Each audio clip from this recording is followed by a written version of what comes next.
Om Namo Bhagavate Vasudevaya.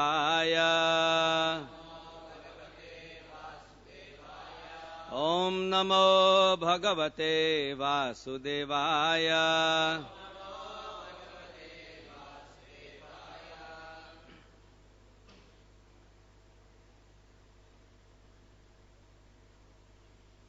Tapakrisha Devamidha Asit Varishyasi Mahi Yatha Eva Kamya Tapasaha Tanuhu Samprapya Tat Phalam Tapaha Krisha Devamidha Ashid Varishyasi Mahi Yathaiva Kamya Tapasas Tanu Samprapya Tat Phalam Tapaha Krisha Devamidha Asid Varishyasi Mahi Yathaiva Kamya Tapasas Tanu Samprapya Tat Phalam Tapaha Krisha Devamidha Ashid Varishyasi Mahi Yathaiva Kamya Tapasas Tanu Samprapya Tat Phalam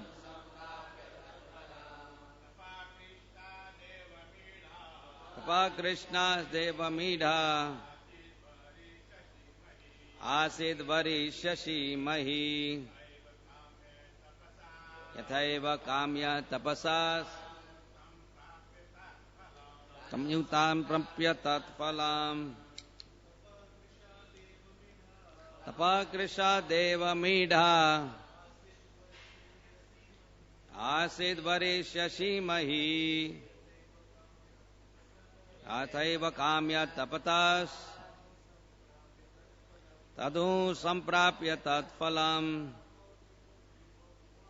Tapaha Krishna Devamidha Ashid Varishyasi Mahi Yathaiva Kamya Tapasas Tanu Samprapya Tat Phalam. Ladies. Tapaha Krishna Devamidha Asid Varishyasi Mahi Yathaiva Kamya Tapasas Tanu Samprapya Tat Phalam. Tapaha Krisha, emaciated by the summer heat. Devamidha, mercifully sprinkled by the god of rain. Asit, became. Varishyasi, fully nourished. Mahi, the earth. Yatha eva, just as. Kamya, based on sense gratification. Tapasaha, one of one whose austerities. Tanuhu, the body. Samprapya, after obtaining. Tat, of those austere practices. Phalam, the fruit. Translation proper by the disciples of Srila Prabhupada. The earth had been emaciated by the summer heat, but she became fully nourished again when moistened by the god of rain. Thus the earth was like a person whose body has been emaciated by austerities undergone for a material purpose, but who again becomes fully nourished when he achieves the fruit of those austerities. Purport. In Krishna, the Supreme Personality of Godhead, Srila Prabhupada comments on this verse as follows. Before the rainfall, the whole surface of the globe becomes almost depleted of all kinds of energies and appears very lean. After the rainfall, the whole surface of the earth becomes green with vegetation and appears very healthy and strong. Here a comparison is made to the person undergoing austerities for fulfillment of a material desire.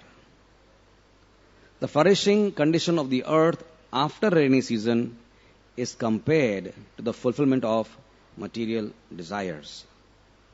Sometimes, when a country is subjugated by an undesirable government, persons and parties undergo severe penances and austerities to get control of the government, and when they attain control, they flourish by giving themselves generous salaries.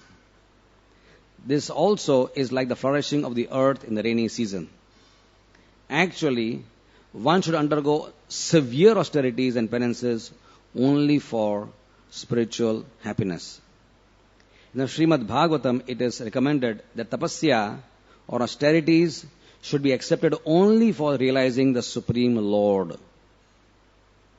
By accepting austerity in devotional service, one regains his spiritual life. And as soon as one regains his spiritual life, he enjoys unlimited spiritual bliss. But if someone undertakes austerities and penances for some material gain, then, as stated in the Bhagavad Gita, the results are temporary and are desired only by persons of less intelligence.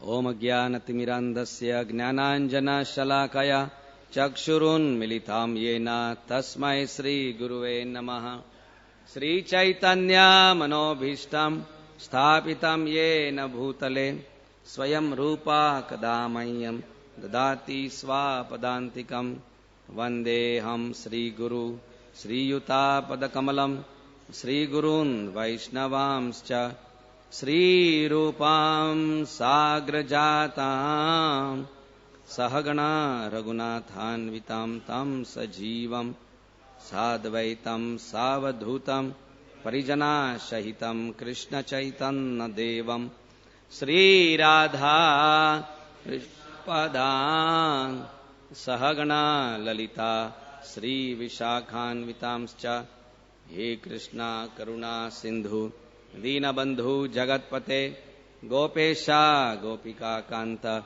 Radha Kanta Namostute Tapta Kanchana Gaurangi Vrindavaneshwari Vrishabhanu Shute Devi Pranamami Haripriye Vancha Kalpatarubhyascha Kripa Sindhubhya Evacha Patitanam Pavanebhyo Vaishnavebhyo Namo Namaha Sri Krishna Chaitanya Prabhu Nityananda Sri Advaita Gadadhar Sri Vasadi Gaura Bhakta Vrinda Hare Krishna Krishna Krishna Hare Hare Hare Rama Rama Rama.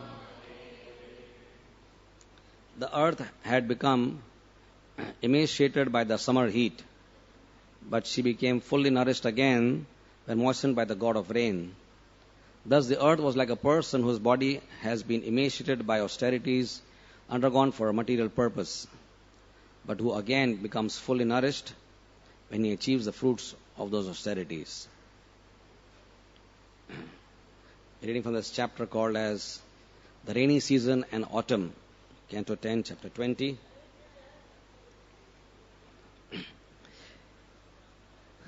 Initially it is a little surprising that when you look at the context of what's really happening here, that here is a person who's about to die. And he's getting even closer to death than he was 2-3 days ago. This is probably the, last 2-3 days of Krishna Maharaj's life. And this great saint, Sukadeva Goswami, has this, taken this liberty to talk about the rainy season. And he's describing in detail about the nature of the clouds, the lightning, what happens to the nature of the earth, and, the climatic conditions of Vrindavan. which took place after the forest fire. So one may ask this question, why is all this necessary? As we say in some English, Prabhu, come to the point. Just come to the point. What is the point? What is the point of describing the rainfall and all that? But there obviously has to be a good reason. Everything has a good reason in Krishna consciousness. And if there is not, we'll figure it out, right? So, the reason is that it is Vrindavan which is being described. It is not Bombay's rainfall or some mundane place. It is the rainfall of Braj, right? So everything in Vrindavan is important. Krishna is important, of course, and the residents of Vrindavan are also equally important. And so also the climate of Vrindavan is also important, because that is also a manifestation of Krishna. It is also a manifestation of the Lord's internal energy, right? The rainfall, the heat, everything is a part of Krishna's energy. Nothing in Vrindavan is mundane. It may appear to our mundane eyes as mundane, but it is not mundane. So when you say Krishna, as we always say when we are taught our Gita courses, basic JSD courses, we say, okay, king means what? King means it cannot be king alone. What is the question of having a king without a queen, or a king without a kingdom, without his ministers and ministry, without his phalanxes, without his treasury? Right? This is the word, all included in the word, in the term king. It all goes together. So when I say Krishna, then I think we need to now understand broadly that Krishna is not Krishna alone as a person. Of course, he is the most important. And nonetheless, Krishna is an all-inclusive word. In fact, Krishna includes everything. Krishna includes all that exists, is it not? Everything that exists is in the word Krishna, because Krishna is Purnamada Purnamidam. He is Purna. So when we say Krishna, that means automatically Vrindavan is there, and also the climate of Vrindavan also is included. So this is all Krishna. So that's something which you need to just not forget, that we are not doing some wasting our time talking about Vrindavan, the climate, but it is also in a very, very special way a manifestation of Krishna's internal energy, internal potency. Today, of course, we are being guided towards discussing about the concept of austerities. And the authors are directing our consciousness today towards understanding the purpose and the nature of austerities. Of course, as Prabhupada explained in his books, that austerity is the very nature of life. Whether you are anything you want to pursue in this world must involve some austerities. In a simple act of begetting a child, in Kali Yuga, it's an austerity. How many people are there who are, aspiring couples, and they don't have children? So in the simple act of having a baby, has to undergo severe austerities of various medical, procedures required, which cost lakhs and lakhs of rupees, go to infertility clinics, etc., and so much of effort to get a child. To get a crude crop, how much austerity the farmer has to perform. This is the season when he's looking into the sky and waiting for the rains to come. He's all ready with his plowing and everything is there and waiting for the Varsha. How much austerities. I had a farmer patient who was saying that, he said, you just have to get into the mud, that's all. So anybody who feels that mud is like, he cannot be a farmer. For us, citizens of Bombay, a small speck in our shirt is like, but a farmer just goes into the mud, his whole muddified practically, whole body. It's an austerity, walking in the sun, and it's an austerity. So here we're talking about what is the nature of austerity and what is the purpose of austerity. In fact, when you look at science, what is actually science? Of course, we are students of the spiritual science, but to understand science, many people here are of a scientific background. The purpose of science is to understand the nature of things, nature of phenomena. That is the actual purpose of the word science. To understand nature of things. Look at any element, lanthanide series or whatever, and you pick up any molecule, any atom from there, sodium, calcium, cadmium, anything, and there is an elaborate understanding on the nature of that thing. Immediately when people see things, you want to understand nature. And all our knowledge of this world is all about descriptions of nature of various things, is it not? Nature of a boy, nature of a child. Oh, it's the whole science called child psychology. Why does a child behave the way he behaves? The nature of a growing child. Right. The nature of women, the nature of men, the nature of societies is nature of politics, social, political sciences. How does politics work? Right? So everything you are understanding what nature, or a bacteria for that matter. Right? A small fellow, tiny little fellow. Oh, how much of focus is done to understand what is your nature, sir? Small little bacteria, microscopic in nature, almost 2 microns, 3 microns in size. Sometimes even lesser than that. The viruses, you cannot hardly see them in the electron microscope. But we want to understand how much of energy is spent to understand what is the nature of this virus. Right? Just imagine. Science is like that. You just want to understand nature. There's a super bug. Now they have this bugs. This is a medical word, bugs. Bugs are not the bed bugs anymore. That used to be those used to be nice bugs. They just bite you a little bit and it's okay. One sleepless night and it's okay. It's fine. But now you have the super bugs. Super bugs means they don't die. They just don't die. Not that they're eternal, but they don't die with any antibiotic. Right? You have the super bugs now. They're resistant to all sorts. So now the science is trying to understand how to kill the nature of this bug. There's a new bug now called as gonorrhea H041. A super bug now found in Japan, So they want to find out how, and they say once this bug gets into your system through illicit relationship, then it can kill you in no time, in a few days, which no other STD has done. So the American government has said, okay, spend $50 million. Prabhus, let's spend $50 million and find out how to kill this bug now. So like that. So what is the nature of this bug? How to kill the bug? Because they want to kill people. Others want to kill people. Of course, they're being punished for their illicit activities. They should be killed by that bug. But anyway, so the point is that we must understand the nature of things. So also, without appearing to be spiritualist, these are all the different class of people. But we are also normal people. And even our devotees, our acharyas are normal people in that sense who are just focused on a different realm of science. That's all. They want to understand the nature. They're also understanding natures. They're not doing anything different.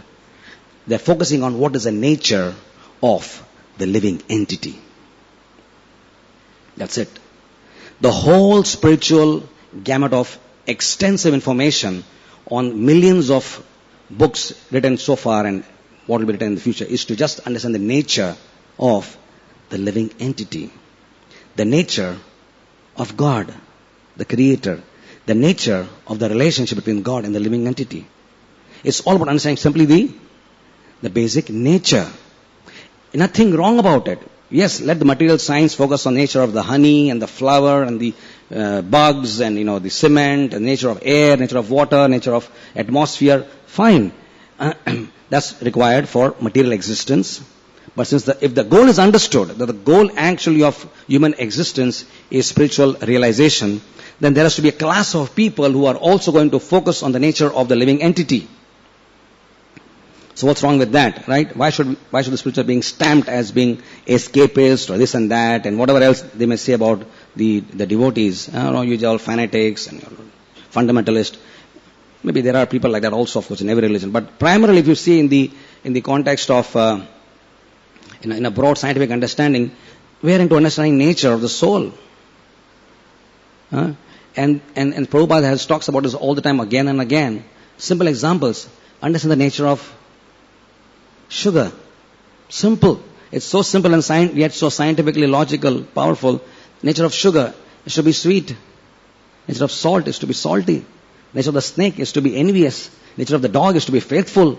Nature of the dog's tail is to be always curved. You don't have a dog with a straight tail. Have you seen a dog with a straight tail? Just look at the next to the dog and look at the dog. Does anybody have a straight tail? No. The dog's tail is always crooked. Like that. So the nature is just nature of various things. Right? So also the nature of the soul is Sat Chit and Ananda. It's pleasure seeking. So, taking forward the scientific understanding, like they have their E is equal to MC square, right? So they derive, I'm just time to compare. We are in 10th canto, it's a difficult canto, so make it a little more scientific. So we bring it up to our level. I'm talking of high-fi things, So, like they have this E equal to MC square. What is this stuff? Well, I don't understand this theory of relativity because I'm not from that background. But it's basically a formula to understand the nature of this material cosmos. Is it not? To understand the nature of time, nature of sound and light, right? Nature of mass, right? And nature of energy conversion, right? So this is like when this was discovered, a simple formula, but an extremely complexly derived formula by a great man called Einstein, right? But this explains so much about the nature of this world, right? So formulas are there to explain the nature of things. So I was trying to understand the other day, what is the E equal to MC square of spiritual life? What is our formula which explains everything? Everything that ever can be explained. There's one particular verse which explains, which is in my mind, the E equal to MC square of spiritual life. And if you understand this one shloka in depth, you become self-realized. You get love of God. Want to know this? Everyone knows this verse, of course. It's a famous verse. It is given by the Lord Himself. Nobody can give a formula so exacting, so powerful, and so deep in its meaning than God Himself. Chaitanya Mahaprabhu gave many things, of course the Sar Goswamis gave many things to this world. But Radhakund Shamkund was given only by Lord Chaitanya. But there are two special, extremely special things solely Mahaprabhu revealed. The glory of other things, Gorilo Prakash, other things they did. So Mahaprabhu was talking to Sanatana Goswami. And then he gave this most illustrious of all verses. Jivera Swarup Hoy, Krishnera Nitya Das. This verse is actually the equal to MC square of spiritual life. This is the verse for us to understand. If you don't understand any other verse, but just go into the depths and the beauty of this verse, everything will be revealed. You just take the first word, Jivera. Automatically it destroys the Mayavad theory. Because it's not about Jiva, it's about Jivera, of the Jiva. The nature of the Jiva. Jivera, Jiv ke bare mein. Not Jiva, Jiv ke bare mein. Whatever is there afterwards. That means first of all you say, I am not this body. Immediately it puts you on the platform of, you're not talking about the body anymore. It means nothing about the body is relevant here. You are a dog or a cat or you're a prime minister or you are a Brahma, whatever you are, forget it. If you're a living being, talk about the Jiva. Don't talk about your external dress, your position, your power, whatever. Not important. Jivera. Right? So it destroys Mayavada. Immediately. What took ages for, to establish in this world? We know the whole struggle, as spiritual students. We know the whole struggle of, the Lord coming as Buddha to destroy, this ahimsa, to reject, the Vedic literatures. They said this is, ahimsa parodharma. Okay. just surrender to me. Buddham Sharanam Gacchami. Right? And then from there onwards, then Shankaracharya to come and speak so much elaborate philosophy to establish there is a jiva, something about there. But he is, impersonal. Right? And then you have from there Vishishta Advaita, Dvaita Advaita. Right? There's so much of, it took thousands of years to come to a platform where you could talk about the jiva in detail. So they were basically creating a platform for Lord Chaitanya, as we know. Is it not? But what took thousands of years to establish, Mahaprabhu just talks jivera. And one thing itself, it's a very special word, jivera, of the jiva. Swarupa. So what is the Swarup Siddhi of the jiva? That means the jiva has its own, like you have Rupa and you have Swarupa. Rupa means form. And Swarupa means its intrinsic nature. Its intrinsic, elemental, constitutional nature. That is called Swarupa. His own nature. Like that we can talk, right? And you go further. His Krishnera. That means now you're connecting the jiva and his Swarupa to whom? Not to this world, not to some other god, demigod. You're connecting directly to the Supreme. It doesn't have to say that Krishna is Supreme Personality of Godhead. That is already understood when you say Krishnera. Because he is the cause of all causes. Right? So in this word Krishnera again, in this one word, all that we say in Bhagavad Gita about Krishna supremacy is already included in this one word, Krishnera. Everything which is there in Bhagavad Gita, including the fact of Mahamega Krishna is Krishnera. His nature is that he is eternally connected to Krishna. In what way? What is the nature of this connection? That he is eternally. Again, the word Nitya speaks so much, right? We can keep on talking about the word Nitya in such detail. That it is not a temporary thing. That you serve Krishna for now and then you become something else. After you serve him, you merge, whatever else, you get some siddhis. It's the eternal activity of what? Of being a das, of being a servant. So this is our nature. We are all eternally servants of Krishna. When you just meditate on this verse with a calm and cool mind, without all this, zoom of the mind, always thinking of this and that, always, then immediately you feel a sense of disconnection with all that exists in this world. You just, when you meditate on this verse, that I don't belong here. I don't belong to this place. I'm in a completely foreign place. I'm supposed to be serving Krishna. And now I'm serving Maya. I'm serving this body which is made of Maya. I'm serving this mind which is made up of Maya. I'm serving this sense which is actually made up of Maya. It's illusory. But this whole body is temporary. It's illusory. And I'm an eternal soul serving this temporary mind and temporary body in this temporary world, encased in a temporary body of matter. And automatically you feel a sense of disconnection. What am I doing over here? I'm acting against my very nature. Right? Like the other day, remember? Radhanath Swami Maharaj was here and I don't know who, it was very funny. He was giving this class, talking about the subject, and he said, like for example, you have Premila Mataji, right? I think that was Radhesham Prabhu or something. I'm not sure, but he said, suppose Radhesham Prabhu starts behaving like Premila Mataji. And Premila Mataji starts behaving like Radhesham Prabhu, right? Just imagine the situation. How will it appear? Appear very, very, how will it appear? I don't know how it will appear. Like Radhesham Prabhu is a staunch brahmachari, erudite scholar, a great manager, a great visionary.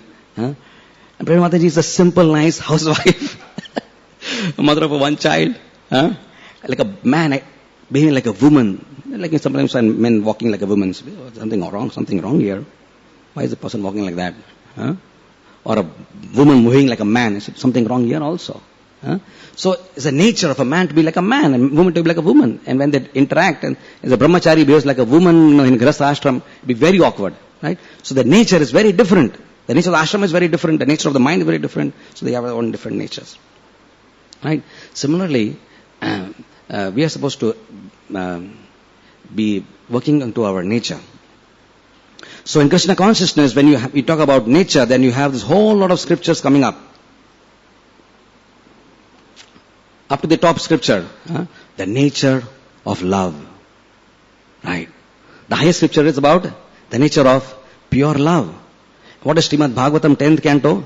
The nature of Vrindavan, the nature of the Brijvasis. And how beautiful this is. Because when we see, instead of the Brijvasis, they all walk into the mouth of Aghasur. Everyone has discussed this so nicely before, right? And how they love Krishna. And when the forest fire came, how they behaved. So what is the nature of the love of the Brijvasis? Right? What is Krishna's nature? It comes out so beautifully. Talking about natures, then in the acharyas have gone to the level where they have described nature of the soul, yes, the nature of bhakti, bhakti samrat sindhu, 10th canto, nature of Krishna, nature of Vrindavan, the highest thing, the acme, the climax, the highest point, the epitome of all the relationships. Nothing higher than exists in this creation. The highest nature of love between the most beautiful people, the most beautiful realm, the most beautiful relationship between them. The Krishna, the Gopas, the Gopis, Nanda and Nashoda, the cows, the grass, the peacocks, the most beautiful land, the nature of that place, 10th canto. And by talking about that nature, we get attracted to that nature. We hear about Krishna's nature. What is Krishna's nature? See that, just talking about how the science is so stupid, modern science. Right? It spends, a scientist can spend a whole lifetime of his human life in just trying to focus his mind on a particular bug. His entire life is about discovering what is the DNA sequence of a particular virus. His whole life will be just trying to decipher what is the helix of a DNA of a DNA virus. The DNA virus, the RNA virus, a very different virus. He just to figure out just the molecular structure of a DNA virus. And what does the devotee do? He's so intelligent. A spiritualist is so intelligent that he has a short human life of same 60 years, which even the scientist has got, and you have got 60 years, but wants to understand the nature of the highest thing, the highest person, nature of Krishna. Wow. You are trying to put your head into the most insignificant, stupid thing in life, and your whole life is just thinking about bacteria. And assured next life you will become that particular bacteria. Because you are on the way to become that bacteria, because all the night thinking, what is the helix, DNA helix of that bacteria? And the devotee is focusing himself on Krishna, and there he is. He will become a servant of Krishna in his next life. It's just so simple. Because you become what you associate with. You associate with bacteria all your life, you become bacteria. And you associate with Krishna, you become Krishna, not Krishna, but Krishnas. Like we have all the Hare Krishnas, right? So you become Krishnas. You become Krishna, you become Krishnas. That's how intelligent a devotee actually is. And then the scriptures talk about detailed of Krishna's nature. Okay, fine. So then what is the Krishna's nature? It elaborate books and books and books and books and books on that, and so many stories of that.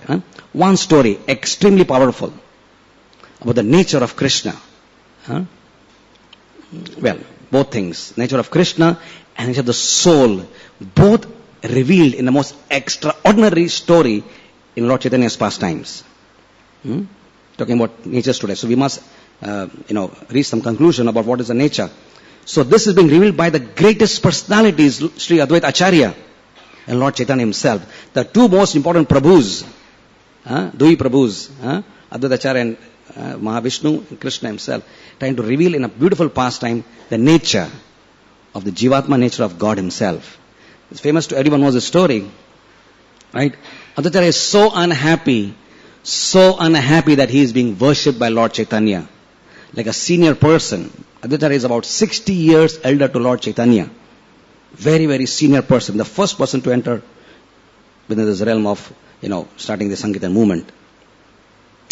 And then, of course, Lord Chaitanya is like so humble, so simple. He said, there's a 60-year-old man who's greater than me, elder to me. So he's always worshipping him, bowing down to him, touching his feet. Naturally, he's like a Dadaji. If you have a Dadaji is there, your grandfather, you are very humble in front of him, say Dadaji, pranam, and worship him, and sit at his lotus feet. You don't sit at his only level. So he's worshipping him just like that. Nothing abnormal about that. It's Indian culture, it's Vedic culture. But Advaita Acharya is feeling extremely unhappy because he is Mahavishnu. He's in touch with the material energy. creating material energy. This is the Supreme Lord. I'm his expansion.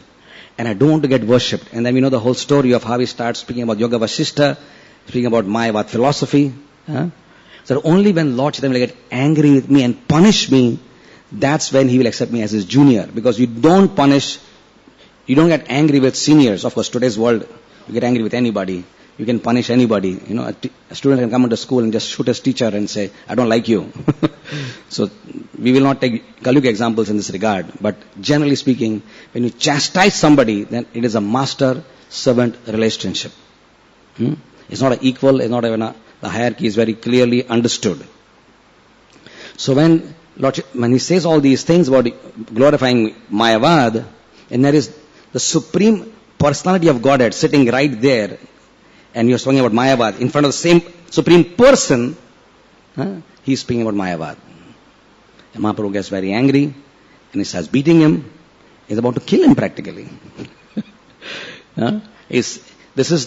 We look at this pastime in a very funny way, but it's a very serious pastime when you think about it properly. It's an extremely seriously enacted pastime. It's not fun. It's not a joke. It's not a comedy drama. It's a very serious thing. Lord Chaitanya beating Advaitacharya is a very serious affair. How would he ever dare to do that?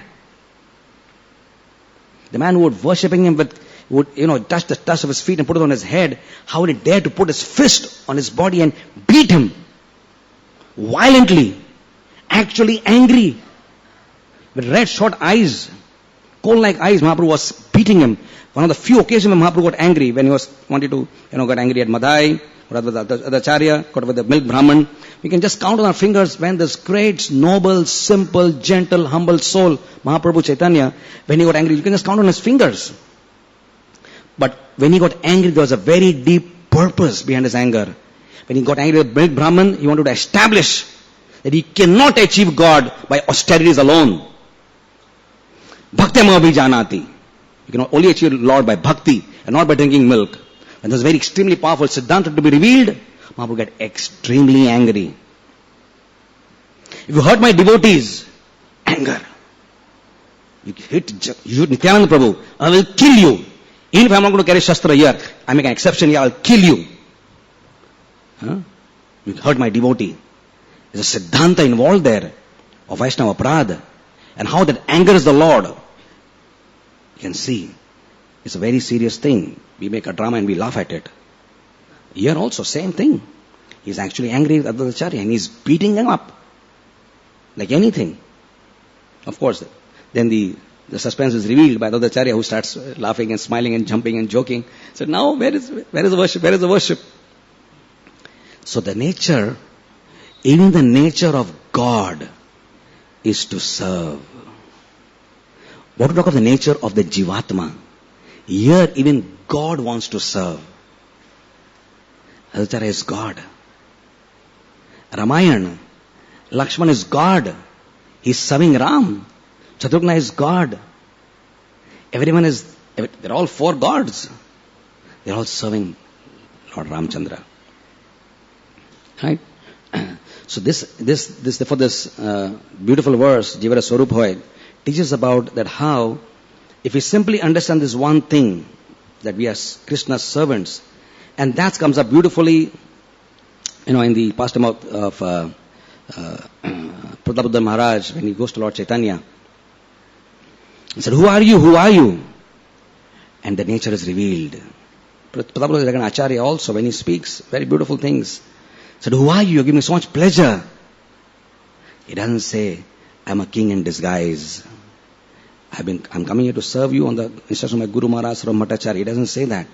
Who are you? You give me so much of pleasure by singing the Gita Govinda for me. Gopi Geet for me. He said, I am the servant of your servants. And it is my desire that you accept me as a servant of the servant of the servant. So beautiful. So beautiful. This is my nature, and I wish that even you accept me in the role of my nature. So that we can have a relationship of being the servant of your servant of your servants. Beautiful. Huh? A king is revealing what is the ultimate nature of the soul. He's not a king of Jagannath Puri. The servant of the Lord. And today, of course, we have the privilege of speaking a few minutes about Sri Gadadhar Pandit also. What is, when you have the scriptures, again, the acharyas, what is the nature of Gadadhar Pandit? The pastimes of that Gadadhar Pandit. What are the pastimes for? To reveal the nature of this person. This great personality, Gadadhar Pandit. What is his nature? And what's the nature of his love? Huh? Who's this person? The Srimati Radharani incarnate. Today. In that sense, it is non-different than Radhastami today. It's a very special day. When we understand it properly, this is a very special day today. Three pastimes, very beautiful. Of course, there are so much is there in the scriptures. But what is the nature of the love and the nature of the relationship between Gadadhar Pandit and Lord Chaitanya? And how very close they are, how very intimately connected they are. When Mahaprabhu used to go into fits of his ecstasy, he has just come from Gaya and he's become, as he said, God intoxicated. And from an arrogant scholar, as a dramatic and sudden life-changing event, after meeting this great personality called as Sri Ishwarapuri. What a great life-turning event. Like people have life-turning events in their life, after an accident or meeting somebody. The life-turning event in Lord Chaitanya's pastimes is the meeting with Ishwarapuri. He changed his life forever. Right? So after coming back, he was no longer the same person. Now he was simply absorbed in the internal rust of missing Krishna. And this mood of separation, for which he has come in this world to experience, tried to become manifested. And in trying to search for Krishna, he became so intoxicated and mad. Mahaprabhu's pastimes are very difficult to understand on the ordinary platform of a sadhana bhakta. That he was just putting his nails in his chest and ripping his chest up because he was told that Krishna is in your heart. He's in the heart. I want to see him right now. So this utkantha to see Krishna. When will I see you? George Harrison is singing. When will I see you? When will I be with you? When will I love you?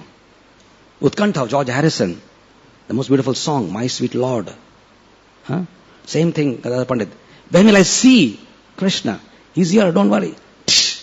Open the heart. Imagine, Mahaprabhu, this is the same Nrsingadev. now putting not his nails in Hiranyakashipu, now he's putting his own nails in his own chest. Obviously he can rip apart his own chest if he can rip apart somebody else's chest, made of Vajra. So it's a very traumatic situation for Sachi Mata to see. He's opening his own chest. It's very violently. He's not in his external sense of consciousness. And the only person who can make him calm is who? Gadadhar Pandit. Krishna is coming. Krishna is coming. Just be patient. Krishna is coming. It's not the words. Anyone can say that, Krishna is coming. But it is his beautiful sense of love. Oh, Krishna is coming. So that means I should stop doing this. Oh, Krishna is coming. Pacified. Those sentences had such deep impact on the heart of Lord Chaitanya. Become subdued again. Of course, we know the story how when he was leaving Jagannath Puri and going towards his tour, South Indian tour, how Gadadhar Pandit were taking this vow of Kshetra Sannyas, followed Lord Chaitanya. Now when great souls take vows, they don't break it for flimsy reasons like ourselves. Of course, we shouldn't be breaking our vows either, because vows, we are flimsy, but vows are not flimsy. We can never imagine breaking our vows. The vows of our initiation. Prabhupada said, no gentleman will ever even think of breaking his vow. Or talk of actually breaking his vow. Prabhupada gave so much of onus, so much of heavy responsibility that he understood that his disciples would not break the vows they take at initiation. And this is Radharani taking a vow and breaking the vow. I don't care for being here. My Kshetra Sannyas vow is I just rejected. I want to be with you. If you go, it is inseparable. The shadow and the person. Krishna is like the shadow, Radhana is like the person. Krishna is the person, Radhana is like the shadow. Always, we say, Radha Krishna, inseparable. And even more than shadow, it is more like sun and sunlight, inseparable. How can Radha Krishna get separated out? How can Lord Chaitanya and Gadadhar Pandit get separated out? That the two are one. Impossible. So he actually physically follows him out to the outskirts of Jagannath Puri. But Mahaprabhu is very determined here. He's very determined to do his compassion for the living entities is overwhelming him now. And he wants to subdue his love for Gadadhar Pandit and really explode his heart into the material world and flood the world with the tsunami of love and drench everybody in that love of Godhead. So that is right now his mood. So then he apparently becomes stone-hearted, just walks off, takes in the boat and goes away. Gadadhar Pandit just swoons and falls in ecstasy. That is his love for Lord Chaitanya. He was even willing to break his own vow for Lord Chaitanya, for being with Lord Chaitanya. That is the nature of their love. And of course, the most beautiful pastime comes up in the end of is Radharani as Gadadhar Pandit serving Tota Gopinath. Imagine Radharani is doing Shringar for Krishna. Tota Gopinath is, for us it is a deity. For Gadadhar Pandit is not a deity. It is Sakshat Krishna. Pati manahi tumi Sakshat Brajendra Nandana. For us, we are dressing the deity today. We dressed Radharani today, we dressed Krishna today, we dressed Gopis today. We dress the deity. Well, that's the way our understanding is still in a kacha mango state, mango season. So our bhakti is all a kacha mango, not very tasty. It's not like the pure hapus still. So we are serving deities, and that's nice, that's wonderful, as long as we understand that this is the Lord who is manifesting as a deity here in front of me. That's very nice to serve the deity. But for the self-realized souls, it is not a deity anymore. It is live, it is conscious. It is not a stone personality. It's person with all emotions, feelings, consciousness. It's very conscious. So Gadadhar Pandit is now extremely old. No, not extremely old. Became old. Prematurely old. They are almost same age. Lord Chaitanya and Mahaprabhu they are the same age. They were classmates. But Mahaprabhu is 48 years old and he left this world. So at 48 you are not a very old person. And 500 years back, you were very strong when you were 48. Adacharya was very strong when he was, he was so old, he was so strong, he was jumping. Of course, he has a spiritual body, but still, in that old age, he was manifesting such strength to jump and sing in Siva Sangan's kirtans. So at 48, you are not an old person, but the moment Mahaprabhu left this world, progeria sort of thing, just premature aging started. Just premature aging. In the viraha of separation from Lord Chaitanya, everyone started becoming aged out. The body started shriveling. The hair started falling. Joints became limp. Nerves became very, very weak. Shithil, lost energy. So Gadadhar Pandit became like an old person now. No longer strength to stand up to the height of, as we know, that Pandit, the Gopinath deity is a tall deity. Even now when he's sitting, he's tall. So when he's standing, of course, I'm sure he's more than 6 feet. Right? At least 6 feet and above. So like 6 feet deity, you have to put a necklace around and then put a crown on the top. And then something above the crown. It's difficult.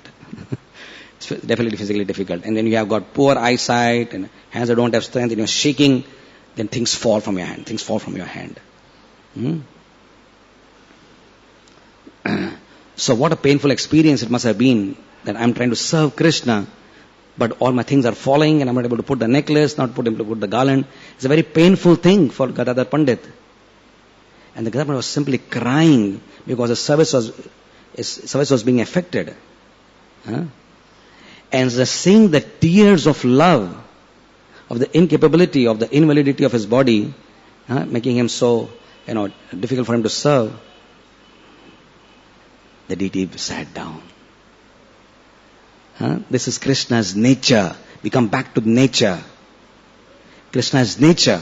Among all his diversity of his nature, one is most outstanding in his nature and most loved by his devotees. What is that? His Bhakta Vatsala nature. That is most endearing to his devotees. That Krishna will do anything. Nothing for Krishna is too big for his devotee. He's taking the Shakti Ban on his chest for his dear friend Arjun, or even driving his chariot, or flying at jet speed, not jet speed, Garuda speed, to save his dear devotee elephant crying in Trikuta mountain, or for a dear devotee who's being harassed by some demons in Hastinapur. Anything, anywhere, anytime. It's like an ATM. You have ATM, you have, you can withdraw money anytime, like that. Anytime money. It's anytime mercy.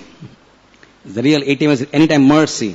The moment you call out for Krishna, he responds. He just can't respond anywhere else. He doesn't know anything else.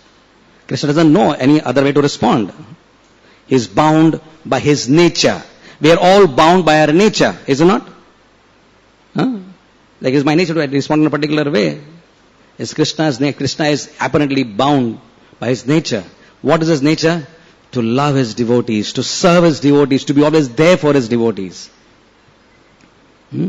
So that's most endearing quality to his devotees. Krishna is there. When a aeroplane crashes with 8 dear devotees dying in a horrible air crash, we are just told one line among the beautiful lines which Maharaj told us. Krishna was there. And he is always there for his devotees in a plane crash, in a road accident, in a heart attack, in a coma, in the temple, anywhere. Doesn't really matter. Krishna is always there because that is his nature. As long as we act according to our nature, to serve Krishna, to love Krishna, to worship Krishna, 3 things only Mahaprabhu has taught us. Bolo Krishna, Bhajo Krishna, Karo Krishna. These are the only 3 instructions of Lord Chaitanya in nutshell. Bolo Krishna, Bhajo Krishna, Karo Krishna Shikha. This is, we act according to his nature, and Krishna is only waiting to act according to his own nature. A small cry, a small flower, a small tulsi leaf, a small little tear during japa, out of pure love, Krishna will rush and flood our hearts with his love. Hare Krishna. Thank you very much. Any questions, any comments? Srila Prabhupada ki jai.